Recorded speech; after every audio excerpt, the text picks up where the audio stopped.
Hi friends, welcome to ரியாஃப் cooking. இன்றைக்கி நம்ம என்ன பார்க்க போகிறோம்னா குடல் குழம்பு எப்படி வைக்கிறதுன்னு தான் பார்க்க போகிறோம். இப்போ நம்ம ஃபஸ்ட்டு குடலை வாஷ் பண்ணிக்கலாம்.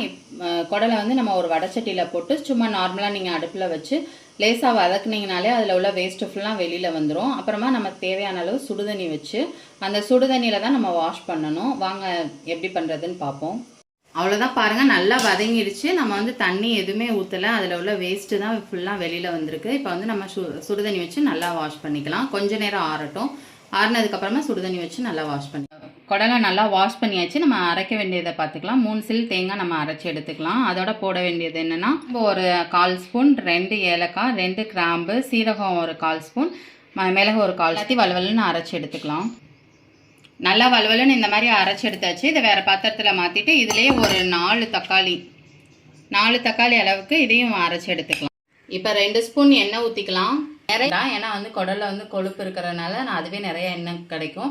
நம்ம ஒரு 2 ஸ்பூன் மட்டும் ஊற்றிக்கலாம். வெந்தயம் ஒரு 1/4 ஸ்பூன் போட்டுக்கலாம். பச்சை மிளகாய் ஒரு 3, கொத்தமல்லி ஒரு கைப்பிடி அளவு, இஞ்சி பூண்டு பேஸ்ட்டு ஒரு 2 ஸ்பூன், மஞ்சள் தூள் 1/4 ஸ்பூன், மிளகாய்த்தூள் ஒரு 1/2 ஸ்பூன் போட்டுக்கலாம். ரொம்ப உரப்பு வைக்க வேண்டாம். தேவையான அளவு உப்பு போட்டுக்கலாம். வதக்கி விட்டுக்கோங்க, பச்சை ஸ்மெல் போகிற அளவுக்கு. அரைச்சி வச்ச தக்காளி சேர்த்துக்கலாம்.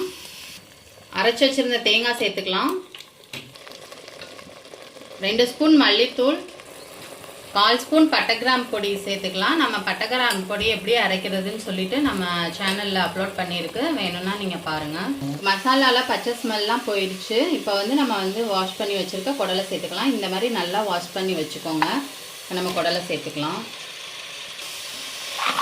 சேர்த்து நல்லா கிளறி விட்டுக்கோங்க. இப்போ நம்ம தேவையான அளவு தண்ணி ஊற்றிக்கலாம். அவ்வளோதான். நான் ஒரு 2 செம்பு அளவுக்கு நான் தண்ணி ஊற்றிருக்கேன்.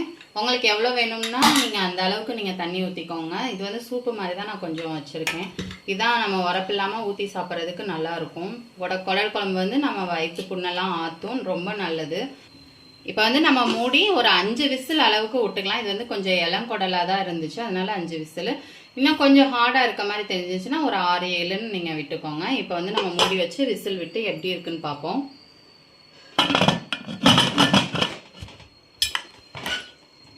சூப்பராக ரெடி ஆயிடுச்சு. விசில்லாம் அடங்கிடுச்சு. நமக்கு எப்படி ரெடி ஆகிருக்குன்னு பார்ப்போம். பாருங்கள், சூப்பராக ரெடி ஆயிடுச்சு. இப்போ நம்ம இதை சாப்பாடில் ஊற்றி கொஞ்சமாக நல்லெண்ணெய் ஊற்றி கொஞ்சோன்னு பெப்பர் போட்டு சாப்பிட்டோம்னா அவ்வளோ ருசியாக சூப்பராக இருக்கும். ஹெல்த்தியான டிஷ்ஷும் கூட. இது நம்ம வயிற்று புண்ணெல்லாம் ஆற்றும், குடல் புண்ணெல்லாம் ஆற்றும். ரொம்ப ரொம்ப ஹெல்த்தியானது. நீங்களும் ட்ரை பண்ணி பாருங்கள். இந்த வீடியோ உங்களுக்கு பிடிச்சிருந்துச்சுன்னா லைக் பண்ணுங்கள், ஷேர் பண்ணுங்கள், கமெண்ட் பண்ணுங்கள், சப்ஸ்கிரைப் பண்ணுங்கள், கூடவே பெல் பண்ணி கிளிக் பண்ணுங்கள். Thank you friends.